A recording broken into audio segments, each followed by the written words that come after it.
Perfect. For those of you just joining us, thanks for hopping on Zoom.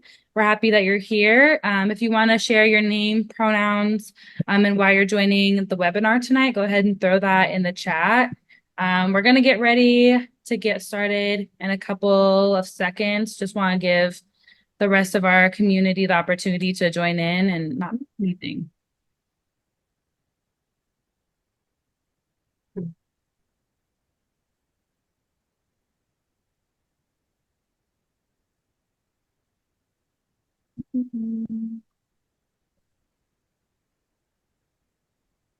Okay. Bex, will you go ahead and switch the slide for me, please? Thank you so much. Okay.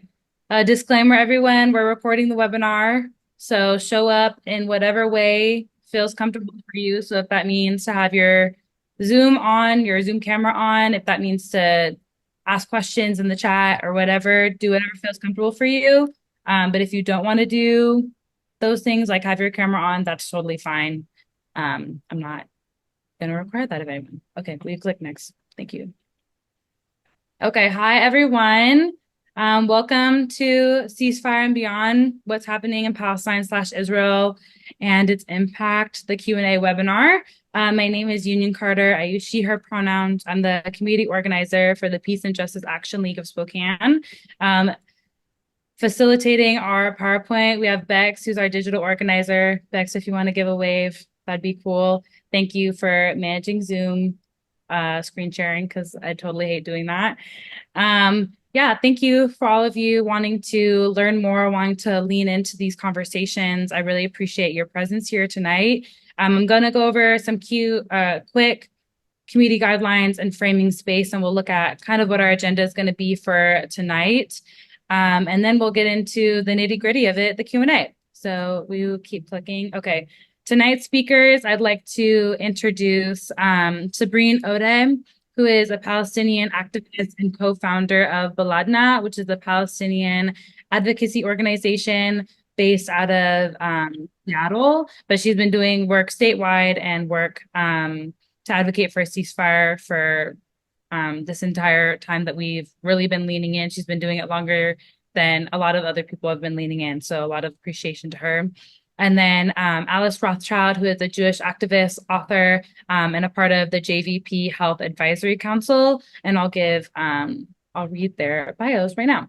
Sabrene Odeh is a Seattle-raised Palestinian American with family locally and in Palestine.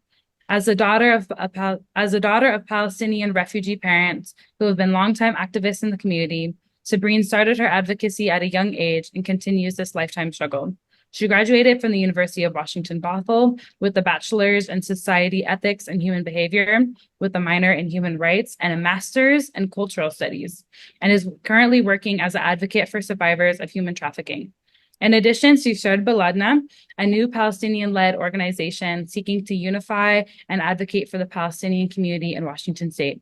She wears her Palestine necklace as a constant reminder of her commitment to advocate for her family in the West Bank and in Palestine until the occupation ends and liberation is achieved. So show some love to Sabrene through emojis, clapping. If you like to do stuff in the chat, feel free to do that. And I'll introduce Alice.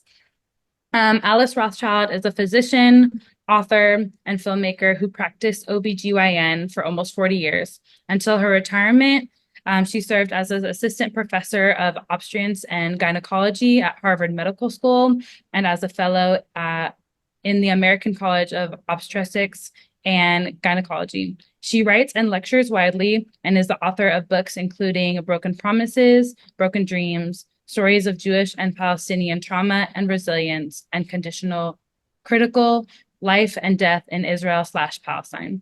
She has contributed to a number of anthologies, the most recent being Reclaiming Judaism from Zionism, Stories of Personal Transformation and What Jerusalem Means to Us, Jewish Reflections and Perspectives. She directed a documentary film, Voices Across the Divide, which explores the history of Israel and Palestine through the voices and experiences of Palestinians. She has published 2 Palestine-focused novels for young folks, and her young adult novel, Finding Melody Sullivan, and the middle grade novel, Old Enough to Know. She received Boston Magazine's Best of Boston's Women's Doctors Award and was named Feminist Who Changed America through 1963 to 1975, and has her portrait painted for Robert Shetterly's Americans Who Tell the Truth, and was a member of Jewish and is a member of Jewish Voice for Peace Health Advisory Council, the mentor liaison for We Are Not Numbers, and on the board for the Gaza Mental Health Foundation. She was last in Israel, the West Bank, and Gaza in August of 2023. And I'll drop some more stuff in the chat about Alice, a link to her website, and a couple other things that she's authored recently. Perfect. Thank you. And I'll give a quick overview tonight. So welcome and introductions. This is the part that we're in. Thank you all for being here.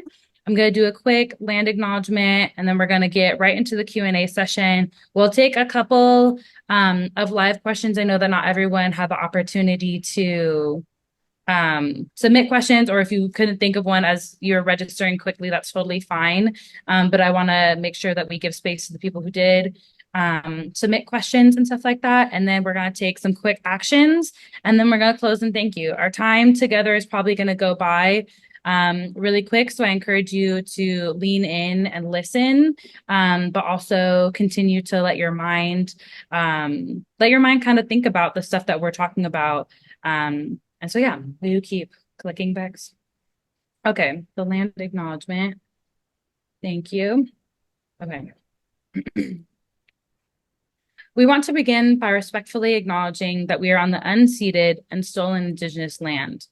Gathered here on the shores of the Spokane River, we are on occupied traditional lands of the Spokane people, or Spokanee, and other interior Salish peoples who have stewarded this beautiful land and precious river since time immemorial. We offer our respect to elders, both past and present. The point of our land acknowledgement is to inspire and commit ourselves to take action to support Indigenous communities. We commit intentionally to addressing the outcomes of the doctrine of discovery with the truth about the human beings that were already here, who were targeted by genocide and forced removal by the United States government, military, and settlers.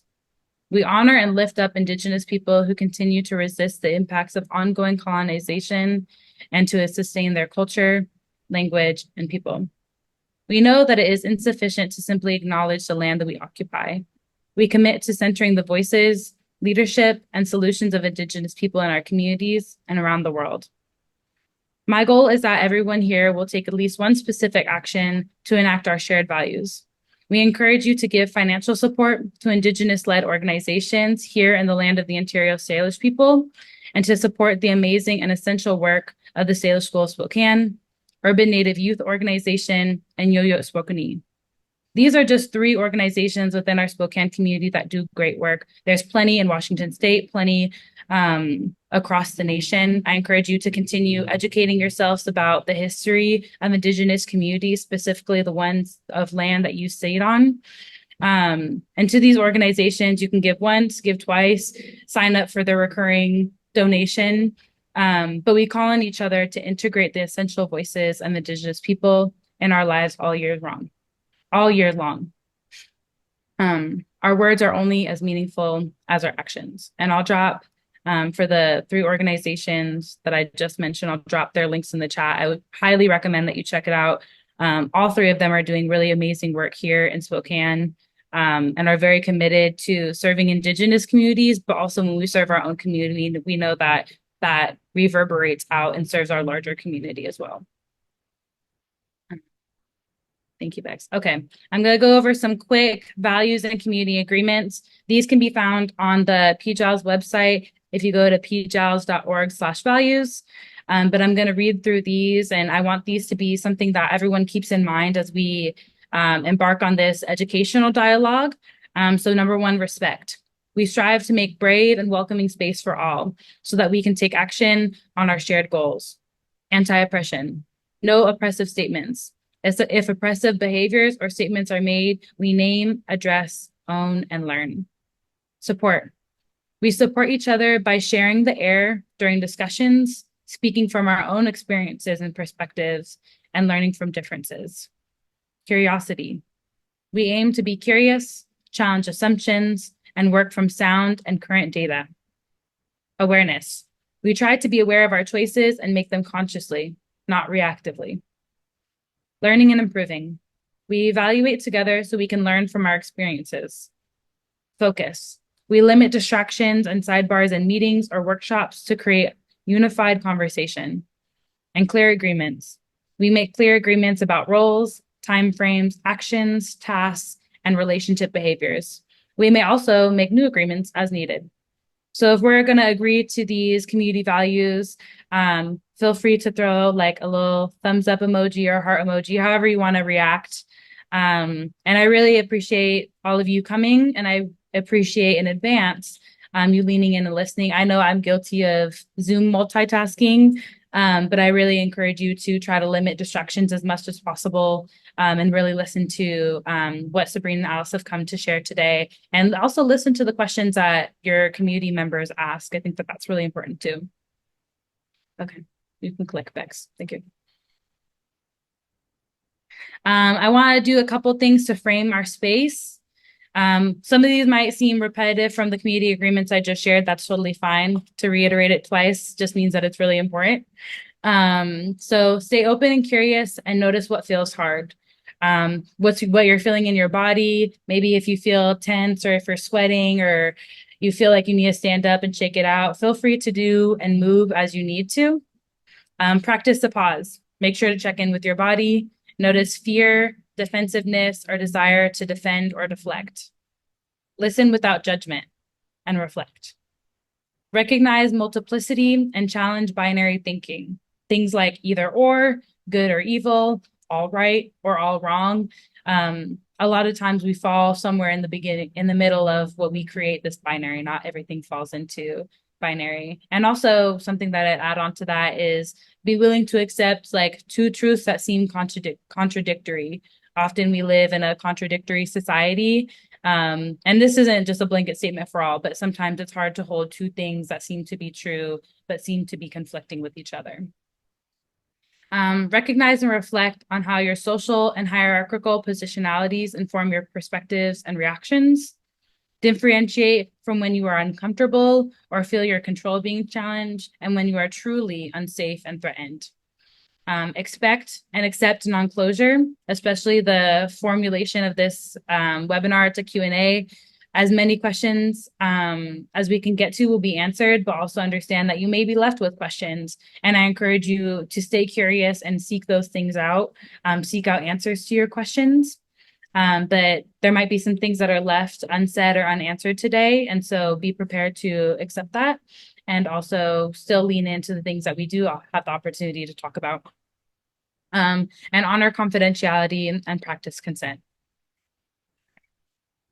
Okay, so Bex, if you can stop sharing your screen, I'm going to highlight Sabrene and Alice, and then we'll go ahead. They'll have the opportunity to tell you a little bit more about themselves, and then we'll go ahead and get into the Q&A. So I'll pass it off to Sabrene if you want to go first, and then Alice, and then we'll get into the Q&A. Thank you. Yeah, happy to tell you all a little bit about myself. I think the intro pretty much covered a lot of it, but I can give you definitely a little bit more of a family history,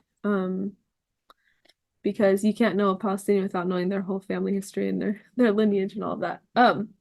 So I was born and raised here in Seattle. My grandparents on my mother's side immigrated to Seattle in 1970.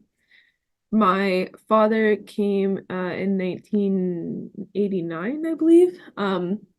But all of my grandparents, all four of them, are from a village in the south of Jerusalem called Al-Malha. They were all forcibly displaced in 1948. The town of Al-Malha that my grandparents were born and raised in was very close to another town that had a pretty brutal massacre at the time called the Massacre of Deir Yassin. And they could hear the massacre happening, and also there were men coming to the other villages, the surrounding villages, saying like, get your women and children out, get your families out. They're coming, they're coming. So I know my maternal grandmother's story the best because she helped raise us here in Seattle. So a lot of the stories that I'll be telling you or answering from, as far as any story-based answers are going to be mainly my grandmother's story. But the stories are unfortunately not very unique. So you might hear this same type of story from other Palestinians. My grandmother's father told his wife, my grandmother's mother, that they would be leaving only for a few weeks and to only take the kids and the clothes on their back and the key, and that they would be returning in a few weeks. Um, Her mother did not want to leave because she was pregnant at the time and she wanted to give birth in her home. And essentially, they had the decision was like life or death in his eyes. So he didn't give her a choice and said, "You have to leave with the kids. We'll be back. I promise you we'll be back in 2 weeks." They went to a town over that there were distant relatives in, and so they went and kind of sought shelter there. Um, and unfortunately, they never went back. There was a settler family that ended up living there. And Al-Malha is now a village in, well, it's not even a village anymore. It's a part of Israel now. So none of my family live there anymore. My father's side of the family was displaced to a refugee camp where they still live in the West Bank. My father was born and raised in that refugee camp. We were just there in the summer visiting our family. I was able to take my husband there this summer. And so, yeah, I have a very unique perspective as half of my family lives as Palestinians in diaspora, and the other half live in occupied Palestine. A little bit more about me. I grew up in a very Palestinian household. I grew up with all the smells and the songs and the food and all of the good stuff because my parents both worked. So I grew up with my grandparents. And so I have a very deep appreciation for my Palestinian roots. And at the same time, my dad was a pretty big human rights activist in general, especially post 9/11 when things were just very unsafe for the Muslim community here. So I was about 5 or 6 years old at the time, and I would go to all of the protests. He would take my brother and I to all of the protests and all of the community meetings and any meetings with like um, where our community would be advocating for our rights with FBI or Homeland Security or the police. And so I grew up in very much in this activist space, very much advocating for our rights as Muslims, and oftentimes our rights as Palestinians. But what really was most important, especially for my dad to kind of get through to us, was that we're not just going because it's about Palestine. We're not just going because it's about, Muslim targeting of Muslims, because that's what we identify with. But he was very intentional about pointing out other communities that would show up for us. In particular, the Jewish community that would come and they would stand with us at our protests and at our vigils and rallies and educational seminars, but also the Indigenous community, also the Black community, also the Latinx community. And so I have again, another deep appreciation for the interconnectedness of our struggles, really against colonialism, but that's a much bigger conversation. So yeah, that's how I ended up where I am at today. I've been doing volunteer work in the community, not a lot related to Palestine, just because there's not a lot here in the Northwest that's related to Palestine, but I've been doing volunteer work because again, I believe that our liberation is intertwined and interconnected. So any work that I can do to help all people live in freedom is what I'm going to be doing the rest of my life. So that's what got me here today, and I'm very happy and humbled to be here with you all and with Dr. Alice Rothchild. So I'll pass it now to you. Oh, thank you. She and I do this sort of tag team stuff a lot. I grew up on the East Coast. My grandparents came from Eastern Europe as immigrants to New York, Orthodox Jews. Both of my parents grew up in these kinds of families, and then in my family of origin, we were very traditional, liberal-minded Jews living in the suburbs outside of Boston. We loved Israel. It was this magical place. I went to Hebrew school 3 days a week. I had a bat mitzvah. It was just the air that you breathe. I went to Israel for the first time when I was 14, and it was just this magical place. And I kept a diary, so I actually know how I felt when I was 14. It's pretty appalling when I look at it now, but I came from a very normal Jewish place.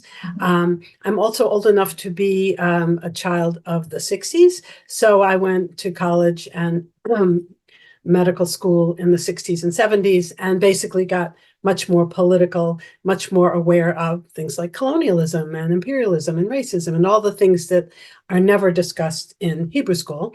But I never, and I got involved in the women's movement. I was an obstetrician gynecologist, in healthcare reform and that kind of stuff. But Israel was sort of all in this separate little box. But I knew in my heart that I had to deal with all the conflicts. So about 25 years ago, with a group of other similar progressive Jews that were trying to figure this out, we started a little grassroots organization. And we started out by just talking and listening with Palestinians in the Boston area. So we got a rapid education on the story that we had never heard. And this really piqued my interest because I felt that as a Jewish person who had loved this country and then discovered that it had all the issues that we're revealing now, and it was supposedly speaking in my name, and also as a US taxpayer supporting the military work, I just felt very responsible. So over the years, a number of us organized what was called the Health and Human Rights Project. So I was going to the region starting in 2004, almost annually in some fashion, either with that or when that folded in other kinds of human rights oriented delegations, traveling in Israel and the West Bank and Gaza, and doing health work, working as a doc, working in the field of human rights, getting to know a huge number of people and doing a lot of documentation. And through that, I got a little group turned into a national group. So that's how I got involved with Jewish Voice for Peace. And so in Jewish Voice for Peace, my work is focused on health and human rights issues. And over the course of doing this work, I really had to question Zionism. What is Zionism? I'm not a Zionist. What do I do with that? What is occupation? What is siege? How do I talk about that with my community and with communities beyond? And so in my desire to spread the word, I started writing. So I've written 3 books on health and human rights issues that try to, from a very personal point of view, try to say, hey, you got to look at what's going on the ground. What are the implications, that kind of thing. And then more recently, in the last couple of years, I really became aware of how there's a complete absence of quality children's books on Palestine. So I wrote these 2 kids' books because I think we need to start the conversation early. And again, it's not just Palestine. It's very much, are we teaching our children an anti-colonial, anti-racist kind of curriculum? And if we are, we do have to include Palestine. So if we're going to include Palestine, we need books about Palestine. So I better write some.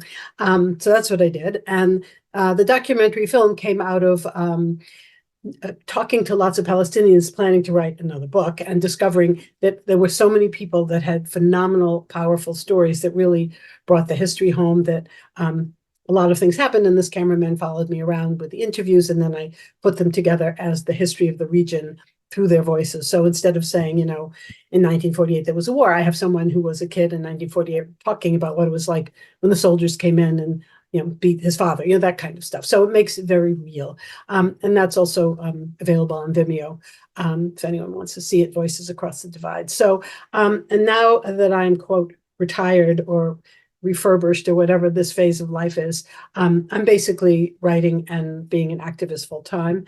And I was in Gaza in August. So this is a very real place for me. I've been there 4 times, and I work with a group called We Are Not Numbers, and I'm the mentor liaison. So we match up young Gazan writers with English-speaking writers in the world. So I have this front row seat on what the life is like for young people, young being 18 to 30. And I met a whole pile of them when I was there, and now a couple of them are dead and they're living in tents. And, it's not theoretical for me. And I also do a lot of work with the Gaza community mental health programs with the Gaza Mental Health Foundation. So again, I have colleagues, I have friends. I've been there multiple times. I've researched trauma. So this is where my desires are to do further work. Yeah, thank you both for introducing yourselves and giving us a little glimpse into your work. And that kind of rolls us into our first question, which is, what is your work around Palestine and Israel, and what has that looked like, which you both kind of answered. But maybe you can go a little bit more into depth about how it has changed or even amped up since the October 7th attack. Yeah. Sabrene, you want to start? Or? Yeah, I can start. Okay.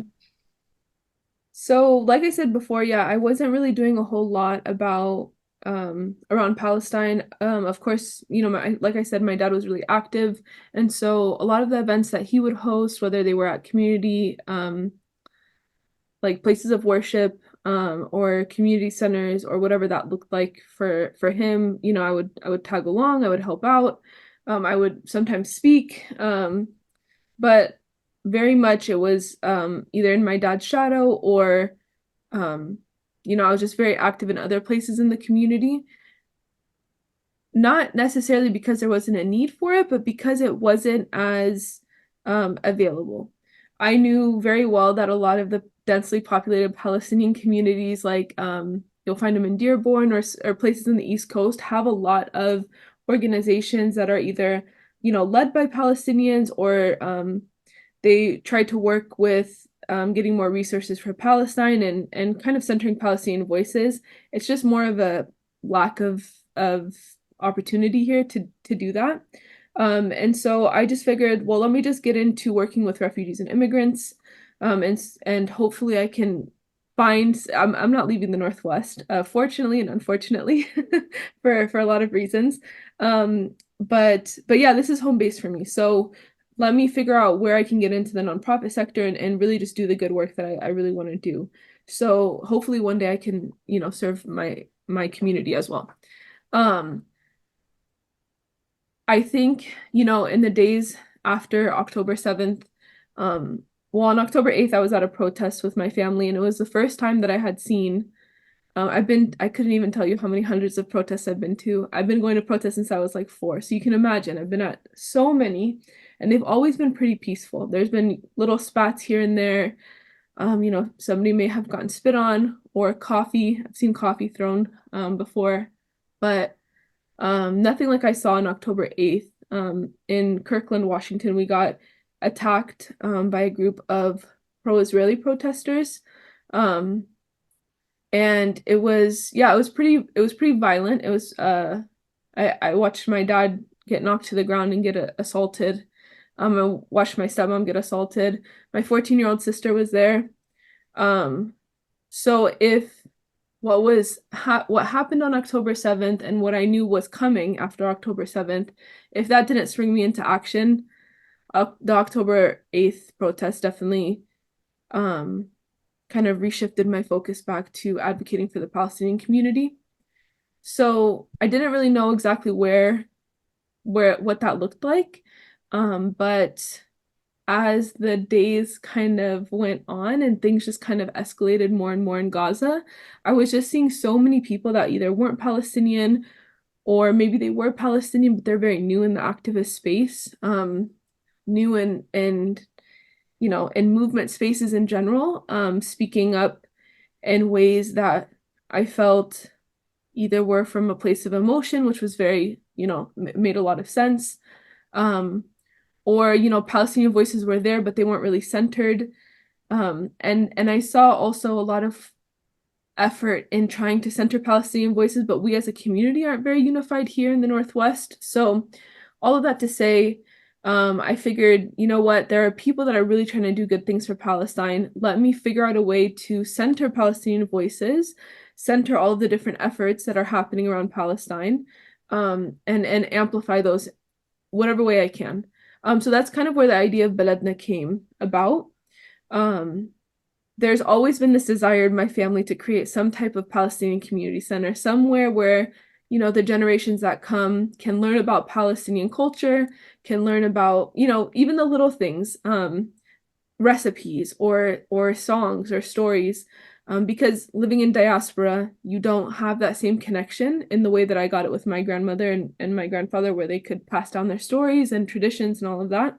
A lot of young Palestinians don't have that same experience. And a lot of our resistance to our erasure or our attempted erasure is through existing and through passing on a lot of our customs and our traditions and all of that. So Baladna has kind of been this space where we amplify all things Palestine, we center Palestinian voices, we try to connect Palestinians to different speaking engagements like this one, because, you know, really we are the ones that know our experiences the best, we know our community the best, we know our family stories the best, and so who better to tell it than a Palestinian? So that's kind of the work that I've been trying to do. I've been trying to get to as many speaking engagements as I can, or at least connecting folks to speaking engagements, because it's really important that folks see the reality of what's happening.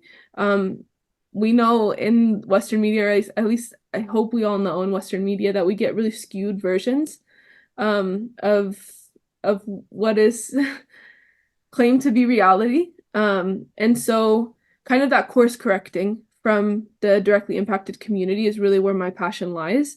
And so yeah, I've been on a couple speaking engagements as well with Dr. Alice. So I think that's where I fit in right now, and I don't think that's where I will always be, but I think that's what the moment is calling for me to do.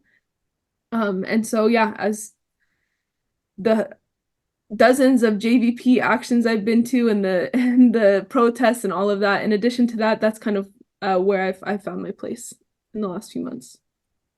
Great. So over the years, my activism was focused on the issue of how to talk about the occupation through the lens of healthcare and human rights, mostly because I found that there was so much resistance for people to talk quote, politics, but everybody could agree that, you know, a pregnant woman shouldn't deliver at a checkpoint, or a child shouldn't be starving, or whatever the issue was that was related to the fact of occupation and siege.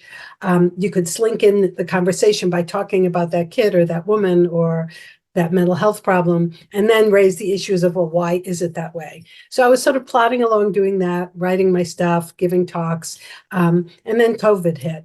And that put an end to most everything, as you know. But what the thing that I did through Jewish Voice for Peace is that I organized it started out twice a week and then went to once a week, a COVID update on the impact of the COVID pandemic on Israel and Palestine, both because they're interlinked and because it's a very stark contrast. And through that, I was trying to explain both the realities on the ground so people couldn't say they didn't know, which is something people say a lot, but also to really highlight what does it mean to have medical apartheid. And the fact, you know, I didn't have to name it, but I described it. And so people could learn about, so what's the impact of siege on a hospital, on the ability to get vaccines, on people's ability to have water to wash their hands, or the ability to isolate. If you live in a family house with 12 other people, exactly how are you isolating when you get COVID and there's no vaccines, et cetera, et cetera. So then things were kind of calming down a little bit, and I was going back to my usual stuff when October 7th happened. And I once again sprang into action and thought, what I'm going to do is curate through Jewish Voice for Peace. It was biweekly and now it's weekly, report on what exactly is going on in terms of health and human rights, because I knew, and this is not only in Gaza, but in the West Bank and East Jerusalem as well, that absolutely horrific things were going to be happening. And it was really, really important for people to have a reliable source of information. And not everybody's going to spend hours looking at UN reports every week and yada, yada, yada. So I took that on as my job. And so very quickly, I kind of became one of the experts because I was looking at it every day.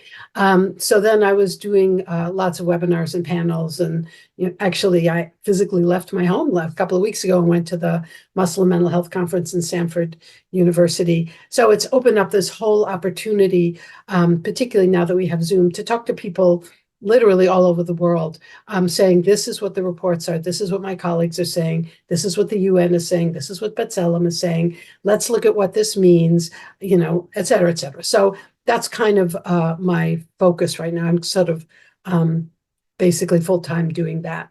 And that's, I also go to protests and write angry letters to my congresspeople, but that's the unique thing that I do is this focus on the impact of the realities on health and human rights. Yeah, thank you both. I appreciate the work that you've taken on, particularly since October 7th attack, but obviously the work that you've been doing this entire time around this community. Moving into our second question from our audience, pre-audience. They're asking, what history do you think is essential to know about Palestine/Israel? And especially for the folks that may not have had as much experience between the two of you, or the opportunity or the want to research as much as you have, things, especially if they're trying to act now, that they should definitely know. Yeah, I can, maybe we can just keep it answering in this pattern until it doesn't make sense anymore. I think what's really important in my perspective, I think that a lot of us can read, we can read books, we can read academic literature to figure out what are the key dates.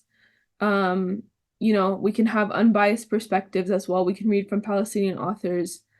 For me, what's really important for folks to know about the history is really the stories of what people have gone through over the last, not just 75 years, not just since 1948, but even pre-1948. I think it's really important for me, and that's kind of the stance that I'm taking at this point, is that the stories matter as much as kind of the key dates, or the people always want to talk about like the Oslo Accords, or they want to talk about the 1967 war, they want to talk about the Nakba, and all of that matters. It definitely does matter, but to really understand the impact that this occupation has had on Palestinians, it's important to hear their stories and hear what they actually live through day in and day out, especially those that are in Palestine, but also those who have left. And so when we're talking about history, something that's important, this is an example, and I've shared this in a couple of the interviews I've done recently. My grandmother, although she hasn't lived in Palestine for over 50 years, because of the trauma that she faced as a young child, when all of this was airing on her TV, this is how she described it, using her words, from the rage that she felt in her body, she couldn't really see straight. And so in November, she ended up falling and breaking her hip after watching a full day of what was going on in Palestine. Not necessarily because of how tragic it was, but just because of the memories that it brought back up for her in her childhood. She's now 86 years old. So although like the historical context really does matter, and I hope that you all go seek that information, I think for me what matters more is the different experiences that folks are still alive to tell of what they lived through, during the Nakba or during 1967, or what they go through when they get to a checkpoint, or how the ID cards differentiate people. And so, yeah, I think I'll keep my answer short since my last one was long.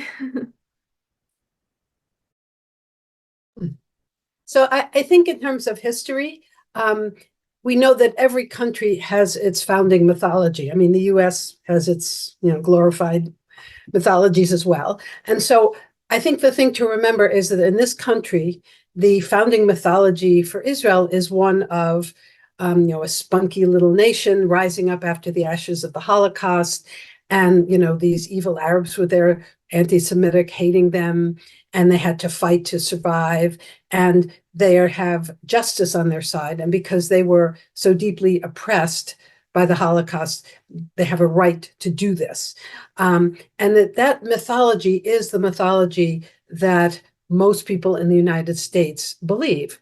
And particularly if you take a population like Christian Zionists, which is some 30 million people, they also have a very literal interpretation of the Bible, which says that Jews need to return, and I put that in big quotes, so that the apocalypse and everything that's going to happen can happen. So they're all different reasons why different groups have really bought this mythology.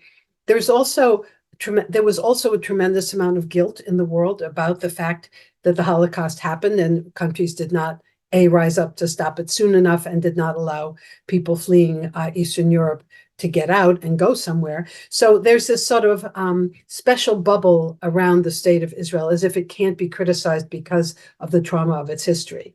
And I think it's very important to say, yes, the trauma happened, the Holocaust happened, all that kind of stuff is absolutely true. And at the exact same time, if you look at the history, the Zionist movement was part of, was very connected with British colonialism and imperialism.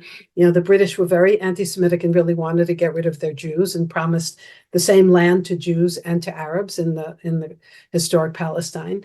And that, in fact, although I was sold this liberation mythology, this was actually another episode of settler colonialism, of people from Eastern Europe coming in to an indigenous population and one way or the other dispossessing them, kicking them out, killing them, whatever it took to get rid of them or to have as little of them as possible. And so once you have that orientation flip, you're like, oh, so this is a whole different history than the one that I heard when I was a kid and that I grew up with and that most people believe in. And so as soon as my brain understood, Palestinians, A, aren't the enemy, B, they're the indigenous people, C, they have tremendous number of rights that have been violated, et cetera, et cetera, et cetera, then it looks very different. And the behavior of the Israeli government and the military looks very different. And then you can understand that after the 47-48 war and then the 67 war, where the Israeli military occupied the West Bank, East Jerusalem, Gaza, that this wasn't a struggle to survive kind of struggle. This was more land grabbing and more kicking out more Palestinians. So of course, Palestinians have something to say. And of course, they have been oppressed by this particular settler colonial regime. And so now that I have that lens, that's how I look at everything. And it really changes how I understand and see the history. And I also, I was brought up on Zionism as the sort of political liberation or the liberation movement of Jews, whereas Zionism is actually inherently racist because it is a movement to privilege Jewish people over non-Jewish people in historic Palestine. So Zionism requires that non-Jewish people, i.e. Palestinians, are inherently going to be harmed. And that's not a liberation movement. That's a movement of oppression. It has a lot of racism in it. It has Islamophobia in it. So, you got to tease apart these sort of big ideas and say, okay, well, what was that about? And what are the implications of that? And then it really becomes not very complicated. I mean, so many people say, oh, it's so complicated. It's gone on for thousands of years. No. It started in the late 1800s. It blossomed in 1948. It's not complicated. So that's what I have to say on that. No, I appreciate you entering into this conversation about Zionism, particularly Christian Zionism. And I'm curious for the both of you, as we've seen so much media kind of swirling, telling multiple different perspectives and kind of movements arising on, like, quote, both sides of like the actions of the Israeli military. I'm curious, like, what misinformation or myths would you like to debunk about what's going on, and probably like set the record straight? Yeah, I think that your answer was a really good segue into the myth of that this all started in 1948. There's a lot of Arabs that were really mad about this new Jewish state that was founded, and that they, for whatever reason, are anti-Semitic and want the Jews out. And I think it's really nice not being like the Palestinian having to say that, because we're quickly labeled as anti-Semitic and it's a very like slippery slope and dangerous territory for us. And oftentimes you'll see us kind of like stumbling on our words as we talk about this, because I'm very confident and comfortable in saying that some of our strongest allies as Palestinians are our Jewish brothers and sisters. They're at the forefront of a lot of the liberation movement. And so I feel more comfortable talking about this topic than many Palestinians. But I also have a lot of privilege in that, right? I grew up in this movement, so I understand it in a different way. But not only did this not just start in 1948, it actually had wheels in motion in the early 1900s, right? You pointed to the British tied to it, but even like the French tied to it, just colonial entities that are doing what they've always done and what they continue to do and getting involved in lands that aren't theirs, right? That it absolutely is a land grab, it absolutely is a resource grab, it absolutely is, disenfranchising a people for the betterment of their own society, of their own really their own pockets. And so I think when you shift the perspective in the way that you were saying, Dr. Alice, I think that you're able to see what's happening right now in a very different lens, right? I saw a quote yesterday, or someone was quoted yesterday saying that to be very careful in assuming that the US going to like set up shop or have like military I don't, I think it was like I want to say food that was being delivered. Sorry, I'm fasting. It's the end of my day, so I'm really struggling right now. But I think there was like a ship that's going there to set up either distributing food or medical supplies, something to that effect. It's But already landed. it's landed now. Okay. Yeah. So essentially everyone was saying, be careful. The intentions are not actually to distribute any aid. The intentions are actually to pull resources and to get the oil from underneath Gaza, right? Back in October, when the assault just was really being pointed out as so disproportionate of the Israeli like response to October 7th, what Palestinians were like suffocating because we couldn't say it, right? We couldn't scream it the way that we wanted to, was this isn't about October 7th. This is about coming back and taking over Gaza and getting the Palestinians out for many reasons. But again, it all ties back to settler colonialism. Now we're seeing, in October, the Palestinians wanted to say that we couldn't. Now what are we seeing? We're seeing conventions of far-right Israelis wanting to build settlements in Gaza, wanting to build amusement parks in Gaza, wanting to go and take the oil from underneath Gaza, like all of these things that we know to be like that are going to happen because they've been happening for decades now to the Palestinian people. When we say it, it's anti-Semitic, or when we say it, it's because we're like these savage Arabs that just want like to take land. But unfortunately, it's because of the oppression that we've been facing for the last 70 years. So I think that a myth that I really want to debunk is that this all started on October 7th, that Hamas, and I know the next question has a lot to do with Hamas, so I'll save my commentary on that. But that, Hamas somehow started this war, that is just factually untrue. Gaza has been under siege for 16 years. There have been, I think there's a fact, and I know that you're going to know this better than I do, Dr. Alice, but I think at like 18 or 20 years old, a Gazan has lived through 5 bombardments. And so imagine the trauma that you have as an 18 to 20-year-old living through 5 similar bombardments, seeing houses collapsing on you. This didn't start on October 7th. This has been going on for a very long time. So I think that's the obvious myth. So the one myth I wanted to touch on is just to explore this whole question of what is anti-Semitism, because no one wants to be accused of an anti-Semite, God forbid, and that's a way to shut people down. So I just want to make it really clear that anti-Semitism, which is hatred of Jews, Jewish actions, Jewish institutions, blah, blah, blah, blah, comes from reactionary white wing movements that are the kind of people who not only hate Jews, they hate women, they hate people of color, they hate Muslims. We're all in a big plop together. And anti-Semitism is a form of bigotry. Now, criticizing Israel is a whole different ballgame. Do anti-Semites criticize Israel? They may. But criticizing Israel is criticizing a state. And a state is not a religion or, the kind of qualification that is the same as hating Jews. So people have a right to criticize the behavior of a state. And that is part of our democratic process that we can do that. And as long as you're not criticizing the state because it has Jews in it, you're criticizing it because it has a brutal occupation and siege, then you're fine. You're exercising your democratic rights. Now, Zionism, which is the political ideology that says that Jews have a right to the state and a right to have privilege over everyone else, is also not a religion.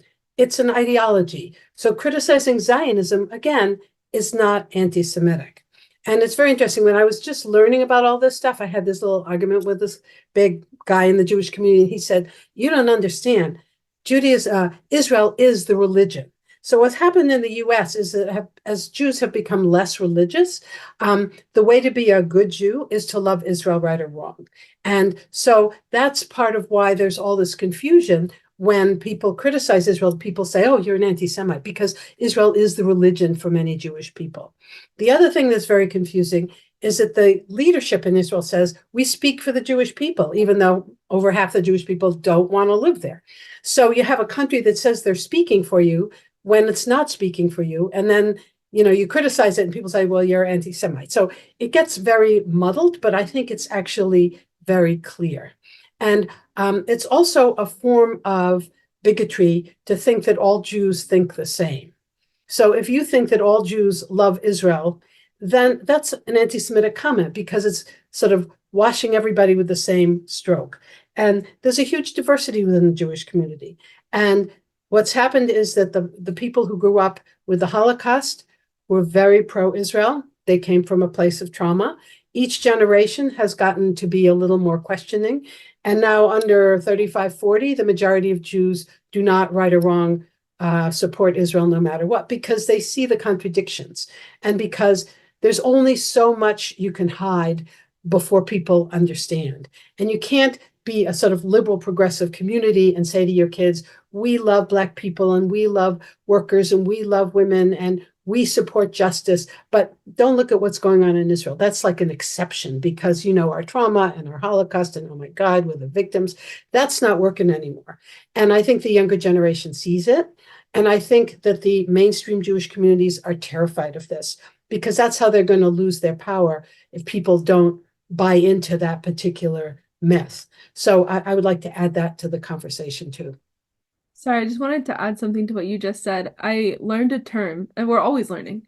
I learned a term recently that I think was kind of liberating for me, and it's called your PEP friends. Yeah. Progressive Except Palestine. And it was like, whoa, like That's the there's Jewish a lot of, community. Yeah. not, yeah, you touched on it a lot, but we're seeing it a lot here in the US where you think folks are so progressive, but then for as Palestinians, a lot of harm was done to our community at the end of October into Right. November, December. Now we're seeing a lot. Like we have all of these progressives, especially when you're looking at elected officials.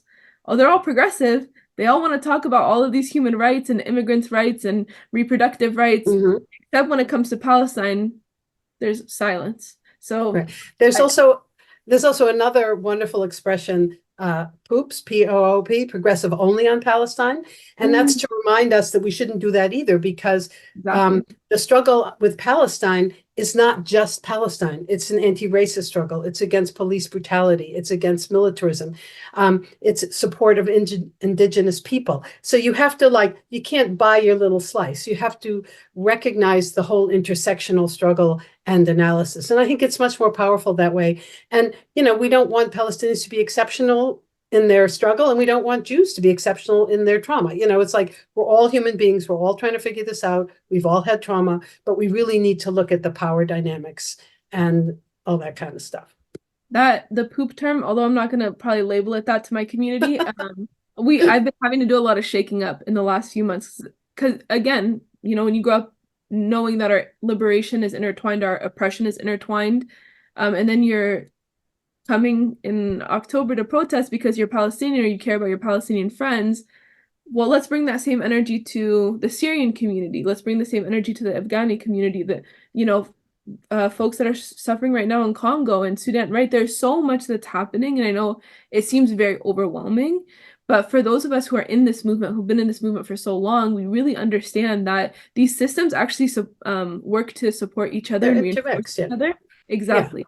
And I when mean, it's many done, people, go ahead. I was just gonna say when it's done happening to the Palestinian people, next year it's gonna be happening to another community. And And many so people don't know that, like, our police, like the Seattle police, get trained in Israel. So they get trained on how to be an occupying force in our cities. So it's not like it stays there. It's very, very interrelated. yeah. Okay. I have so much to say. I'll stop. No, I appreciate the robust dialogue between the two of you. Because the more that you just kind of riff off each other, the more that we all have the opportunity to learn. I want to be conscious of our time. I know, Sabrene, you have a hard stop at 7:15, and we have quite a few questions. I think I was a little ambitious with the amount of questions I pulled. But we're going to do a couple, probably two more from our list, and then try to be a little bit quicker with that, and then take a couple of live questions, and then we'll hop into the action and hopefully wrap up by 7:30. So let me skip down. I'm curious if both of you would like to speak a little bit about like how the United States has played an active role in this, and how can we address the unconditional and support and aid that Israel has seen from our government, and even in your perspective work, particularly Dr. Rothchild, like if you've seen that come through in like the medical and health field as well. Yeah, I can start. So I think this is a very hard topic to talk about as Palestinians because we're actively supporting the genocide of our own people, of our families, the occupation of our families.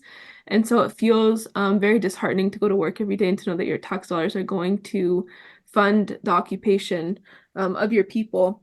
But in addition to that, Israel, as many countries are, but Israel in particular, is also encouraged to buy American weapons. And so in that same vein, as they are receiving our tax dollars, and what's incredible to me is working in the field that I work in, I'm constantly looking for mental health resources. I'm constantly looking for housing resources. I'm constantly looking for, you know, even as an individual, I wish my student debt was forgiven. Like we all need help, especially with the cost of living happening now in at least in Seattle. It's craziness. Um, Knowing that Israel, which is like presented as this beautiful democracy, they have so many social services that are free, and a lot of it is from our tax dollars, is almost another punch in the gut for you, right? Like I've seen so many different types of services that Israeli citizens are qualified to receive, just and then we can go into like also how Jewish folks can go live. Again, this is like the difference between Israelis and Jewish folks. Jewish people who live outside and that are like American citizens or citizens of just other countries can go live in Israel, or take a birthright trip or any of that kind of stuff. Whereas Palestinians, I could never live in Palestine. I would never get a visa to live in Palestine. It just doesn't exist. I wasn't born there, so I wouldn't be able to live there. Um, yeah, I think that I just have a lot of a different perspective in that perspective. But sorry, I lost my train. I saw a question pop up and I lost my train of thought. Let me get back to what I was saying.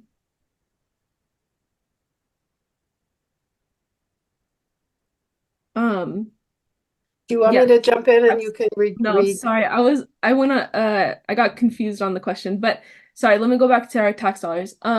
I think that one thing that we need to really take into account is how much power we actually have. And a lot of times we're told like, what can we do as individuals? You just have one vote. I've heard so much in the last few months, especially as I was helping work on the uncommitted delegates campaign here in Washington, that we're the bluest state. We'll never like risk going red, or we'll never, Cantwell, Murray, they're gonna be in their seats forever. We can't get them out. Well, no, we can, right? We can when they're choosing to stay silent on a genocide. We can do that when they're being contradictory in how they're saying that they're being progressive. We can do that if they're not standing with humanity. And I think that we really need to really believe in that, believe in our power in doing that. And so I know this is kind of turning into like a motivational speech, but all I want to say is like the way that we show up for Palestinians and the way that we show up for all disenfranchised communities, whether it's here domestically or internationally, is by really believing in our power in a united front. Understanding where we have power and where we can really exercise and capitalize on that power to hold our elected officials accountable. And when they're not doing what we want them to do, they're replaceable. And I think we're just so conditioned to think that they are these statues that are forever going to be there, but we elected them. And we have to remember that we elected them to represent us. So if they're no longer representing us, we need to move to elect someone who is better aligned with our values. So sorry, yeah, I got a little bit lost there, but that's essentially what I hope that you all leave. You're doing great for someone who's fasting, let me tell you. So just on a bit on the U.S. Role, the U.S. has always been critical in terms of the state of Israel. I mean, you should just remember that it was very controversial at the beginning and in the U.S. government about supporting Israel, and there was a lot of wishy-washy stuff that went on. But ultimately, the U.S. government saw Israel as useful in their foreign policy. At the beginning, it was fighting the Soviet Union with Yasser Nasser in Egypt being a socialist and all that kind of stuff. And then it was the discovery of oil and wanting to have a toe in the door in the oil-rich region. And then with 9/11, it was our partner in fighting terrorism. So there's always been some, quote, value to the U.S. of being aligned with Israel. And then you throw in all the Christian Zionists and the power of the Israel lobby, which is Christian Zionists and AIPAC and other organizations that basically own Congress. And you see, it's very hard to change U.S. policy. Now, I think, having been doing this for a while, that the fact that people are up in arms, the fact that people are out protesting, the fact that there's all this agitation going on about getting a ceasefire is making a difference. I mean, Kamala Harris has now said we need to have a ceasefire. It was temporary, but it was a ceasefire. Schumer, the highest ranking Jewish senator in the country, scolded Netanyahu and said we need to get rid of him, and Israel has to have a new election. I mean, this is unheard of. So I don't think that we should, I think we should not underestimate our power, like Sabrene is saying, and that we do have power, but we have to remember what we're fighting against. And as you can imagine, not only is there a very powerful Israel lobby, and there is a tremendous military industrial complex that is shared between the US and Israel that is making billions of dollars on this war. I mean, military groups talk about buying weapons from Israel that are field tested. That means they've tried it out on Palestinians. So there's a whole undercurrent of corporate power and capitalism and militarism that keeps this going. And I think we should be very clear-eyed that that's what we're fighting against. You asked about the role of healthcare workers. I wish I could say that healthcare workers are these visionary progressives that rise up and support indigenous peoples, et cetera, et cetera. But the fact is, although most health workers are hardworking, caring people, their political bravery is not one of their traits. So I wrote this article that was in the Seattle Times that was in the chat. The appalling thing for me is that there's been only one health professional group that has spoken out against the genocide, and that was the American Public Health Association. The pediatricians have not said, you shouldn't have killed, 15,000 children. The obstetricians have not said, we don't know about Zionism, but please, women need prenatal care. Nothing, zero. And so that's the cowardice of the health professions. And, I've been speaking to a lot of medical schools and doing webinars on what's going on. And oftentimes there's huge pushback on these kind of presentations. Students get, scolded and thrown out, and all sorts of horrific things happen. I was at this Muscle Mental Health Conference a couple of weeks ago at Stanford University, and there was huge pushback to two speakers. One was me, because I was presenting on the realities, health and human rights realities, and the other was a Palestinian psychiatrist from East Jerusalem, because she used the word genocide in her presentation. And Stanford University was frightened by that. So, it's a very hostile, scared situation. And a lot of it is driven by alumni and by big donors. I was involved with the Palestine Rights Literature Festival last September, which was the most fabulous festival I've ever been to. And it's one of the reasons why the president of the University of Pennsylvania lost her job, is that she allowed this to happen on her campus. So, there is a real battle for power here, and the power elites that run this whole thing and that have the money and the connections are really taking us to the ground. So we have to be united, but I do think we have a big impact. No, I appreciate. Oh, go ahead, Sabrina. I just wanted to add one more thing. I won't name the elected official, but we met with an elected official recently. And something that was really, I think, jarring for me was this disconnect, where said elected official wanted to really focus on humanitarian aid. And we just really need to focus on humanitarian aid. We really need to focus on getting humanitarian aid into Gaza and into the people that are now starving. But calling for a ceasefire is like, that's not our job. That's not really our job.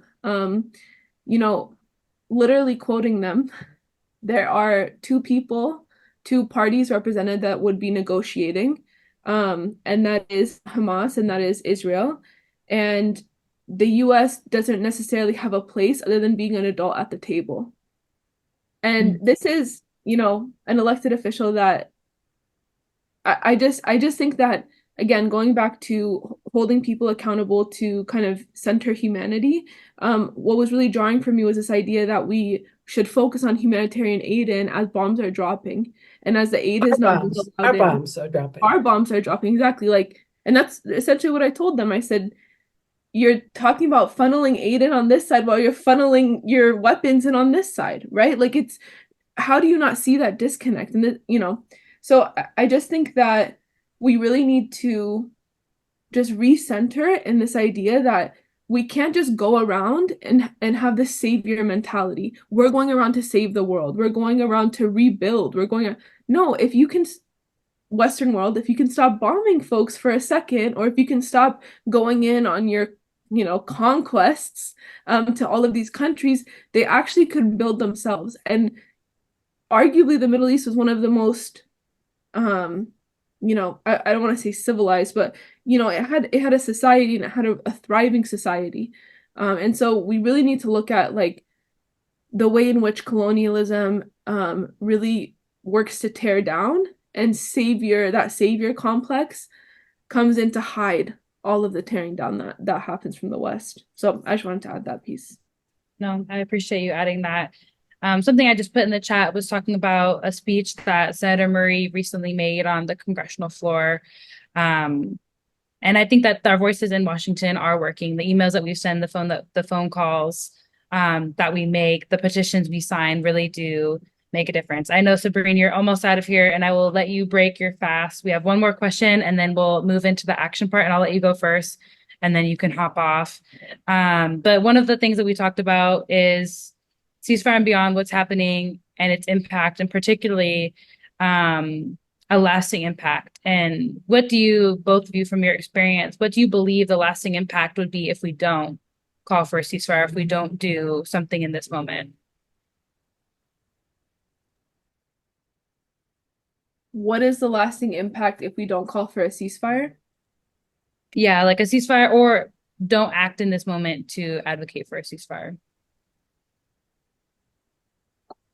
Why, honestly, I think a ceasefire is the minimum ask at this point. I think that the ask is so much bigger at this point. I think the ask needs to be so much bigger, because a ceasefire was really important when we were working on the Seattle City Resolution back in early November, right? We were seeing thousands of people die you know, every day the numbers would just rise so drastically. It was so hard to watch the statistics rolling in, knowing that these are people, these are families, these are whole families wiped off.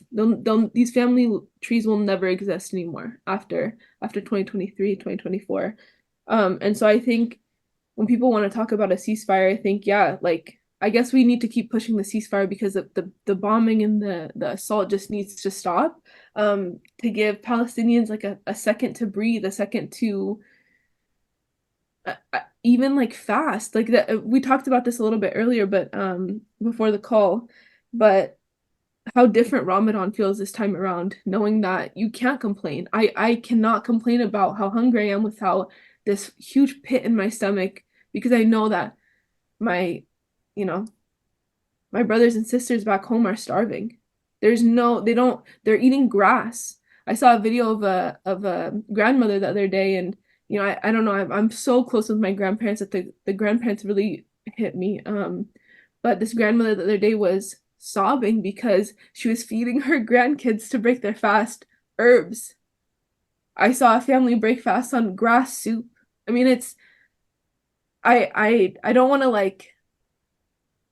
to come off as like dismissive of this idea of ceasefire. It's so, so important. But what are we going to do to ensure that this doesn't happen again? Because like I said, 18 and 20-year-olds have lived through numerous bombardments, and the US has continuously allowed it to happen.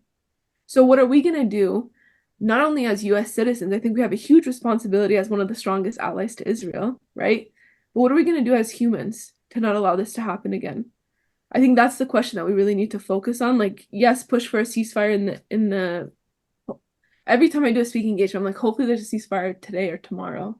But yes, we continue working for a ceasefire, but a lot of activists are also pushing in an end to military aid, right? Really holding your allies accountable. We saw what South Africa did with the ICJ. I think all of those things are really stepping stones into giving Palestinians the right to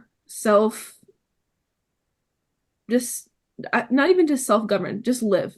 Just giving the Palestinian people the right to live, and for us on the outside advocating for that basic human right. So I know that's a really big ask, but whatever ways you can find, whether that's talking to the school districts, talking to your kids' teachers, talking to your friends, there's been a lot of folks who are shaking up their religious communities and having these conversations. And so wherever we can keep the needle turning, I can tell you 20 years ago, when I was 9, 10 years old going to the protests, I could never imagine seeing millions of people around the world protesting for what's happening in Palestine. But it's because we continue to amplify what's happening in Palestine that more people are starting to see, right? So I think that's what I'll end on. And yes, thank you so much for allowing me to leave. It was very, very nice to be here. I'm gonna go break my fast. And I hope to be in this community with you all again very soon. And very, very grateful. Thank you, Dr. Alice, for sharing this space with me. I appreciate it. Yeah, show some love to Sabrene via emojis. She's hopping off. Thank you, Sabrene, so much. I'll contact with you offline. And I'll turn it to you, Dr. Rothchild, if you want to answer that. So my understanding of the question was what would happen if there was not a ceasefire? If I heard that right, but I'm going to answer that question anyway. So one of the things that seems very obvious is that right now, almost the entire world of every single nation is calling for a ceasefire. And if that doesn't happen, this is an incredible sort of finger in the eye flaunting of accountability that this could continue despite the massive amount of pushback. And it also means that bully countries can just get away with breaking international laws, with ignoring the International Court of Justice, with ignoring global opinion, and get away with it because they have power and because they're aligned with the US. So there's a real concern that this is continuing on the track of sort of a moral, legal, international human rights law breakdown if this doesn't stop soon, okay? So I think we have to worry on the big picture, what every day of this continuing is doing to the world as a global community that has to figure out how do we live together and how, and it's like we're not doing a good job, as you well know.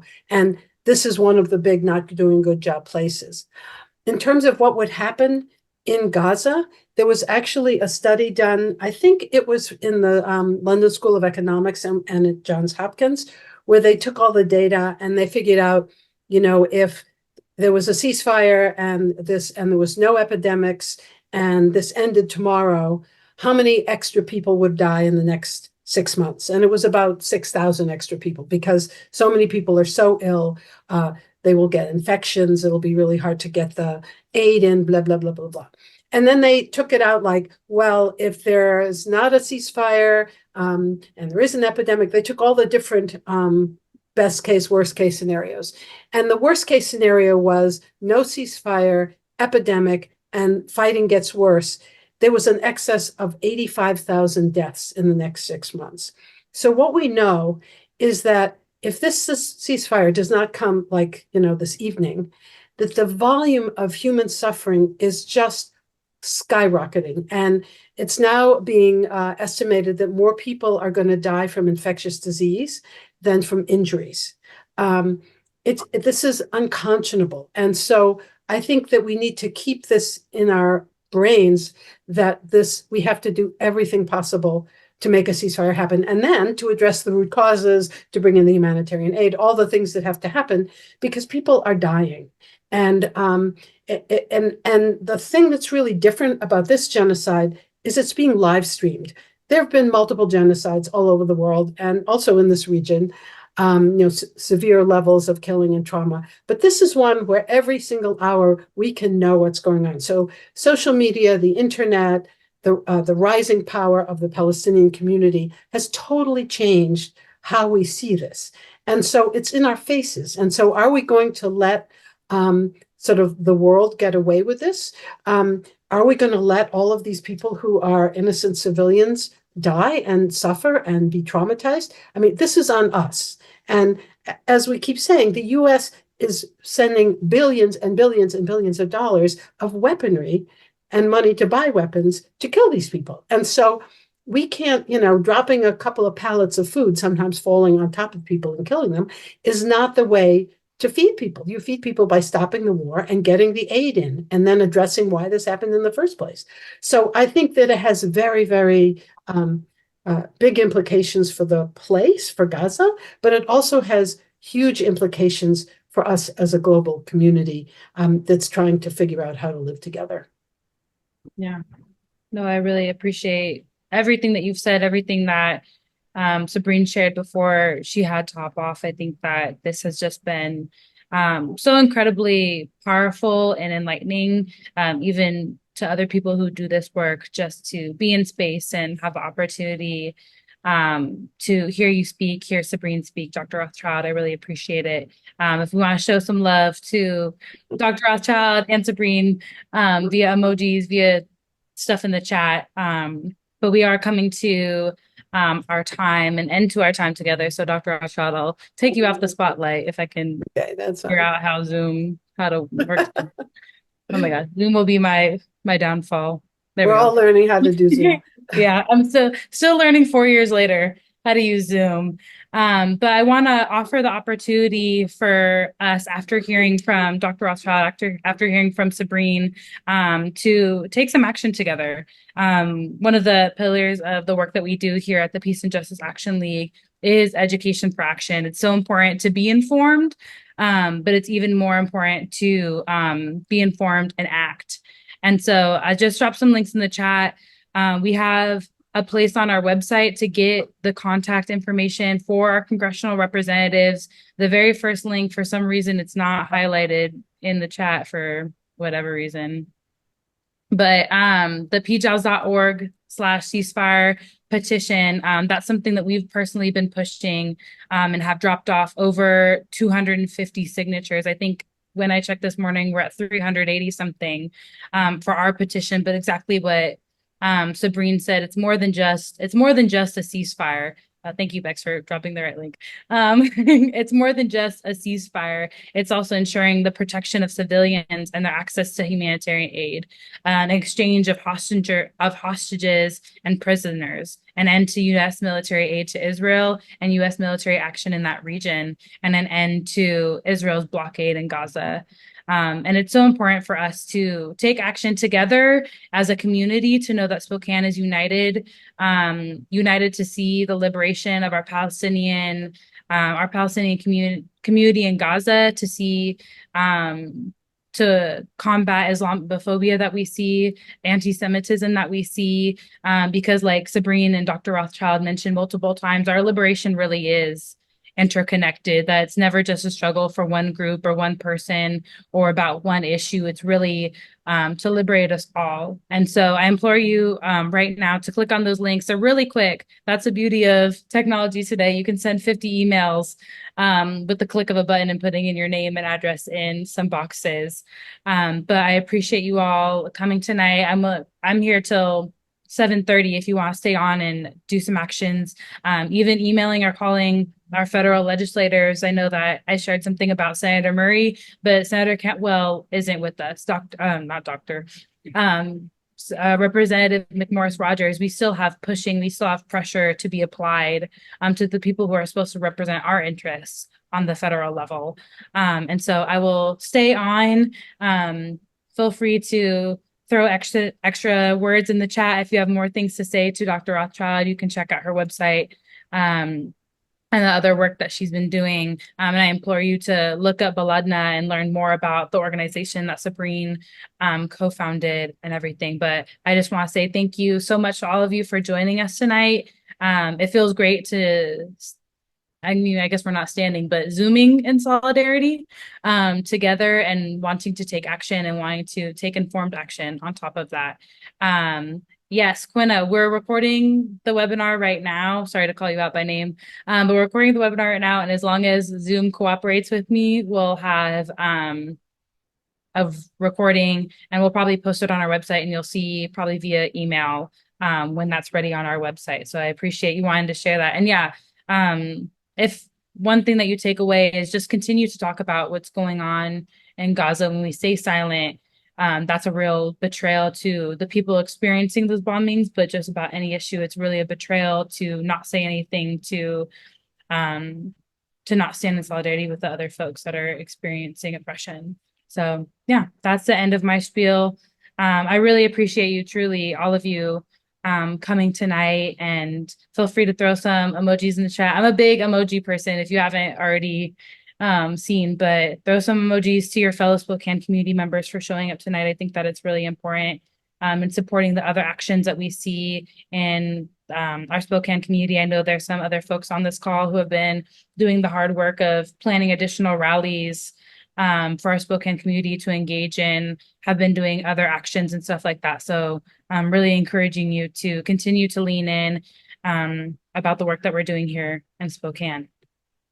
But yeah, but I'll be on till 7:30 if y'all want to continue to click on those links. It's all really quick. I do understand that you probably are already done by the time that I'm talking. But thank you, Dr. Rothschild, again for joining us. I really appreciate you being here, and all the rest of you.